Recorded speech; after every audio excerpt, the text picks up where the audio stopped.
பேபிக்கு 1 year 2 months ஆகுது, ஸ்பூன்ல feet பண்ணா சாப்பிடுறாங்க, ஆனா கையில கொடுத்தா சாப்பிட மாட்டாங்க டாக்டர் அப்படின்றது இவங்களோட கேள்வி.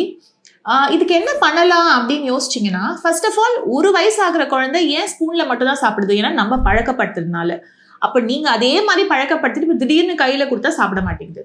அப்போ நம்ம இந்த வயசுல பண்ண வேண்டிய விஷயம் செல்ஃப் ஃபீடிங்கை வந்து நீங்க கொஞ்சம் ஸ்டார்ட் பண்ணணும். குழந்தையே எடுத்து சாப்பிடணும். கையில இருந்து ஒரு விஷயத்த வாயில வைக்கிறதா குழந்தை 5 மாசத்துல பண்ண போகுது. நீங்க அந்த டைம்லயே குழந்தைக்கு கையில கொடுத்து சாப்பிடுறத பழகணும். இப்போ 1 வயசு ஆனாலும் பிரச்சனை இல்லை. எப்படி இந்த பழக்கம் போறதுக்கு இன்னொரு பழக்கத்தை கொண்டு வரணும். அடுத்த ஒரு 6 மாசத்துக்கு நீங்க எது செஞ்சாலும் குழந்தைக்கு கையில கொடுங்க. அவங்க கையில இருந்து அவங்க சாப்பிட ட்ரை பண்ணட்டும். ஏன்னா 2-2.5 வயசுக்குள்ளார குழந்தை தனியா சாப்பிடுறது எப்பயுமே நல்லது. ஸோ நீங்க கொஞ்சம் கொஞ்சமா இதை பழகினாலே குழந்தை வந்து சாப்பிட ஆரம்பிச்சிடும். எப்பயுமே குழந்தைக்கு நம்ம மாடல் பண்ணணும். கூட உட்காந்து நீங்க பக்கத்துல உட்காந்து நீங்க உங்க கையில இருந்து எடுத்து உங்க வாயில வச்சு சாப்பிடுங்க. முதல்ல அவங்க கூட சாப்பிடுற அந்த பழக்கத்தை கொண்டு வந்தீங்கன்னா எல்லா குழந்தைங்களுமே நல்லா சாப்பிடுவாங்க. தேங்க்யூ.